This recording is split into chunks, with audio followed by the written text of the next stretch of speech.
oh, hi, remember in the previous video when I told you I was going to make more videos and you were like, what? We don't believe you? And you had every right to say that because, not that trustworthy when it comes to making videos. But then here we are again. So hi. And in this video, I'm going to tell you all about the very first theater piece that I made. So here we go.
So the very first theater piece that I made is called That Which Is Not Gone, with the knots between brackets. And I made that back in 2017 when I was graduating from the Word Art Drama Studies at the Royal Conservatory in Antwerp. You probably remember that I studied literature and linguistics and I had started a PhD there, but then I quit that PhD to pursue a lifelong dream of theater, making, creating, writing, performing. And then I studied drama at the Royal Conservatory, which was absolutely amazing. In 2017, I made a graduation piece called That Which Is Not Gone, and I still perform it today, when allowed, of course, in non-COVID times. The piece is about loss, and it's about missing someone and grieving and how you deal with that. I start from a very personal experience, which is for me kind of the way I like to make pieces, or I start from something personal and then I want to make it universal or expand it a little bit. In this piece, I talk about losing my father, which happened in 2014. It took me some time to be able to write and make something about that. I think I needed some distance and to process that grief first before I could translate that into a piece that I wanted to share with an audience. It's a bit of an atypical piece in the sense that it's not performed for a large audience. There's only 7 people allowed in at a time. First, they walk around a little bit. There's sort of an exposition part first with a couple of pillars that have objects on them. And the 7 people get to walk around a little bit and look at the objects. At the end of that exposition is a huge wall which consists entirely of old analog VHS cassettes. And onto that wall, I project old family videos. So people get to walk around a little bit. I give them usually about 5 minutes. And then they follow me behind the curtain, where there are 7 cubicles in which they get to each sit individually. They then put on headphones and they get to see through video projection how I'm also in a cubicle and opening my laptop and looking into the camera and talking to them and showing them desktop images from the laptop. So that's basically the setup. The whole performance piece is basically a letter to a CEO called Jef Colruyt, and he's the big boss of this supermarket chain that we have here in Belgium. It's a family-owned chain, and I address him because of a product that I bought in his store that is related to the night that my dad died. It's a silly little thing. It's an ink eraser pen. I don't know if you have those still or use those still, but basically one side is used to erase ink, of like a fountain pen, and the other side is used to permanently overwrite something. And the whole pen becomes sort of a metaphor in the story of erasing something and keeping something, and how do you deal with memories and something that someone leaves behind. So I write to the CEO basically a sort of philosophical letter about what it means to miss or keep something, and how his product made me think about that. It's basically an excuse because I'm addressing someone, and it gives some sort of distance, and it allows you to talk about something without getting into much detail. But meanwhile, I also show family videos and I show interviews. I went to interview a couple of people so that I could make it a little bit more universal or expand a little bit and not just have the very personal story that was mine. One of the key themes to me in the performance is the subject of memory and how memories are stored and where you keep them and how you deal with those memories. And for me, my dad used to film a lot. He used to work for Belgian television, and we always had a camera growing up. So he filmed a lot of our childhood, and a lot of those moments I don't really remember, but I do remember the footage of it. And of course, very soon at a very early age, my brothers and I, we would grab hold of the camera and we would make videos ourselves. There's a whole old family videos playlist on my channel. If you're interested in that, you can click that, and there's videos of me and Dean and Reese making videos when we were kids. So if you want to see that, it's a really fun playlist. But it was also a nice starting point and nice extra elements, personal elements to add to the performance piece, and analog footage, the whole tension between analog and digital, and how do you preserve something, but also how do you keep something, and how does that work? And another thing that kind of fascinated me about it is that I often film things myself, and I've actually used YouTube as a sort of diary in my 20s to keep moments and to not forget them and to share them with you, of course. But I think it does also speak to a sort of urge to control things or keep things and not lose them. And so I went to talk to a neuropsychologist and a neuropsychiatrist about memory and about how those things work. But also, as a starting point, I used for all these conversations, there was a scientific law, a law of thermodynamics, which I just used as a sort of non-personal starter, which was the idea that energy does not exist out of nothing, and it can also not disappear into nothing. So, seeing as how we consist of energy, where does that energy go when we die? And that's a question I wanted to confront some experts, some clever, much wiser people than I, with, and hear what they had to say about that. So I went to interview a neuropsychologist, a neuropsychiatrist, and an energy expert who actually works for the energy powering facility that a lot of households and companies in Belgium get their electricity from. So those were really interesting conversations.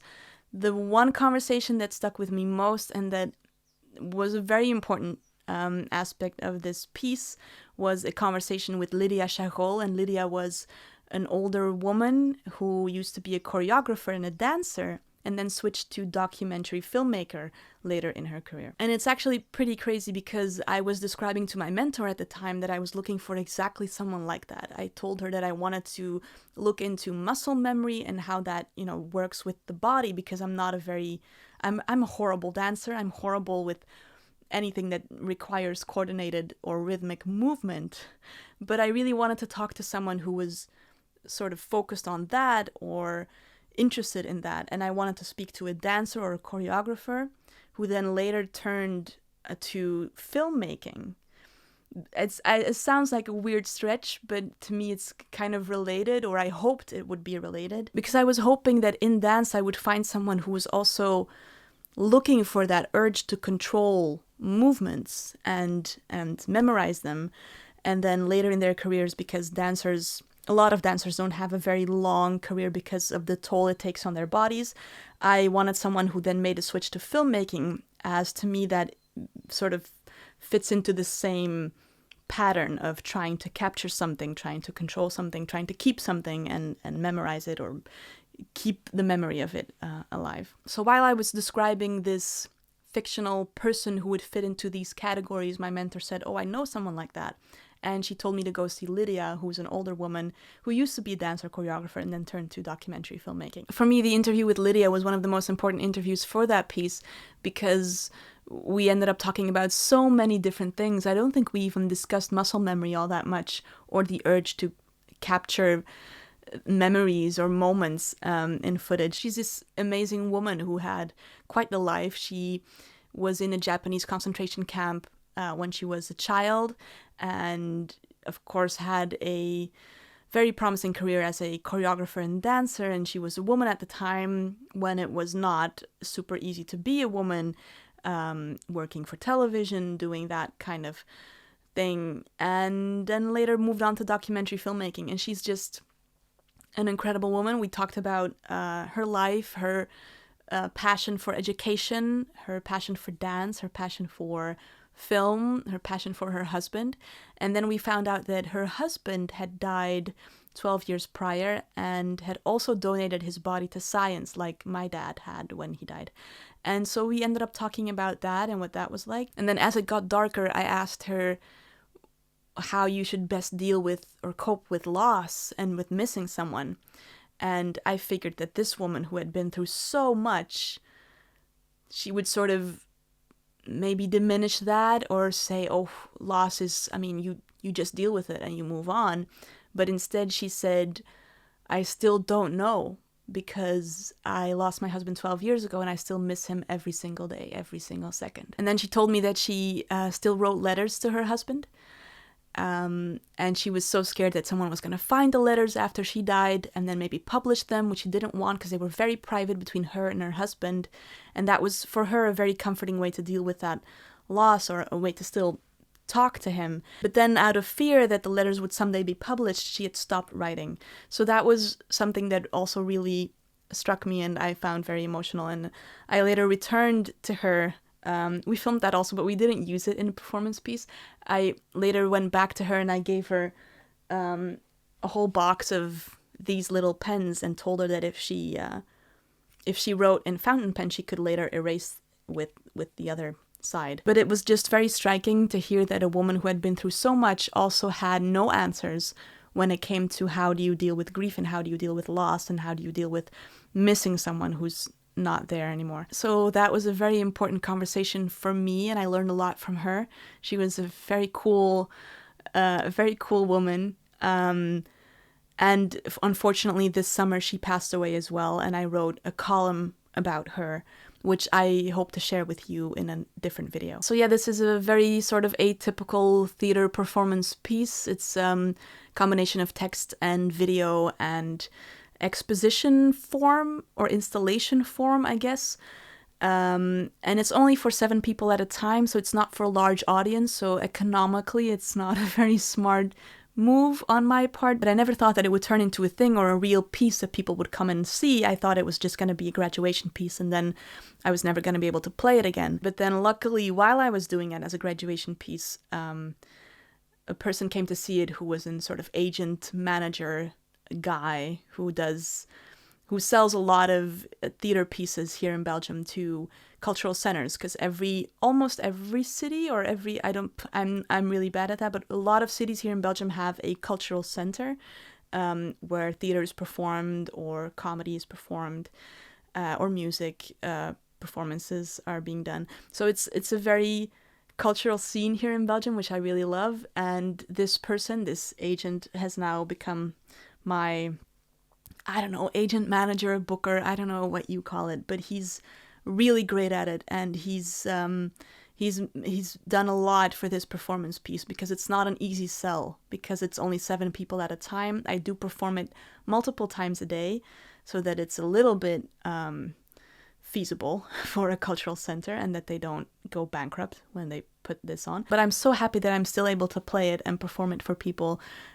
People usually, because it's such a small group, we get to talk afterwards, after the performance most of the times, and usually people are very emotional and sometimes people are crying, and it's just, those moments are pretty amazing, especially for a first piece. And because I perform it 6 times a day, I've already performed it 375 times up until now. Back in March of 2020, I would have hit the 400 mark, but then, COVID, so that didn't happen. But that will happen, I think, still, because a lot of those performances have been postponed instead of cancelled. So hopefully I will still hit the 400 mark. That would be a really cool landmark for me, milestone, I guess. So I'm really looking forward to that. Another thing I can tell you about this, because it's a letter to a CEO, a big time CEO, and I never really expected it to reach him, but it did eventually, and he even came to see the play and we talked afterwards. There's even a picture, but I took it for just like personal reasons and to show my mom, so I'm not sure if I'm allowed to share it, which I won't do without his permission. But he was such a nice person and he was so incredibly kind and sent me a text beforehand also saying that the letter had reached him of the performance, because at the end of the performance everyone gets to take the letter home or send it to someone that they're missing. They get an envelope and they get the letter and they can do with it what they want, and they get to keep the little ink eraser pen. So when it finally had reached the CEO, it did feel like it had come full circle, and that was just incredible. And he had texted me that he was going through a difficult time and he was losing his mother at that point, and he had thought of my letter quite a lot and about the questions that I raised in there. So it was it felt really cool. The reactions overall have been really nice. People are often emotional, like I said, and I remember one woman coming to see the piece, and then the next day, I'm usually in one center for a couple of days. The next day she came back with her son, and she said that he was going through a really difficult time because he had lost his sister, and he was very, very sad about it, and he was having trouble letting go of her things and her belongings. And she said that she thought it would be really nice for him to see it and to talk about the piece and the questions that I raised in it with his psychologist as well. So she was like, do you mind if I take notes during the thing? And I'm sorry, and you might think it's weird that I'm back, but I brought my son, and she explained the whole thing. That was just really nice, and also such a huge compliment, just the idea that it might be able to help someone, and I hope that it did. And I don't know, I think that's the best compliment that you could get, right? Is to hear from someone that you're phrasing things the way they feel or think, or phrasing something that they've had trouble expressing. And I think that's the biggest compliment I could get. So if I'm able to do that, and for this piece I've heard that reaction a couple of times, that's probably the reason why I do it or want to do it, is that. As a first theater piece, a graduation piece that I never thought was going to be a theater piece, it was quite the success for me personally, even though, because it's for such a small audience, not so many people got to see it. But I got to perform it in the Netherlands once and perform it all over Belgium, which was really great. And it got an excellent review in a theater paper in the Netherlands. It got a 5-star review, which is really hard. I don't think I'll ever get that again in my life, but I'm happy that I did once, and that it was my first piece, and that it was such a personal thing for me, because my heart and my soul is in it, and I'm so happy and proud that I got to share that. And hopefully I will get to share it again soon, a couple more times, until I hit that 400 mark. That would be great. So that's pretty much all I can tell you about this first theater piece without actually showing you the whole thing, that's not a realistic thing, so we're not going to do that. But hopefully you've enjoyed this a little bit and you didn't find it too boring, and then I'll tell you all about the second piece in a different video. There's also a couple of stories that sort of sprung from this performance piece, or that I do want to talk about in different videos. I definitely want to talk about the whole issue of loss and grief, and how do you deal with that, and do you feel that there's room within society or amongst your friends and family to talk about that or to deal with that. And there's a couple of things that I really want to dig deeper into. So maybe we'll do that in a different video if you find that interesting. And there's one other story that's related to this performance piece, but is a separate story, just an entire thing unto itself, but was for me also a very emotional moment. And it's about how that VHS wall that is featured in the performance, how I got to that and the story behind that. So I don't know if you would find that interesting, but those are two different stories. I should make a list, right? Those are two different stories that I definitely want to share with all of you. But for the piece That Which Is Not Gone, this is pretty much all. If you're interested, if you want to read more or see videos about it, you can go to my website, which also has an English version. You can select the language, and then you can check out all the theater projects that I do or make. Thanks so much for watching this. It's incredible that you did, and I hope it wasn't too boring, and I hope you'll watch the other videos that I'm gonna make about the theater projects that I do here in Belgium. If you have any questions, leave them in the comments down below. I'd love to know what you think. Don't forget to subscribe if you want to know more, and click the bell icon to get notifications when new videos come up. You're like, what? New videos? What? We're not going to see you for 2 years. Well, no, you're silly you. I make videos all the time. We'll see, right? No promises, but for now, it's going good. Thanks for watching. I hope you're well, and I'll see you all again very soon. Bye. Peace out.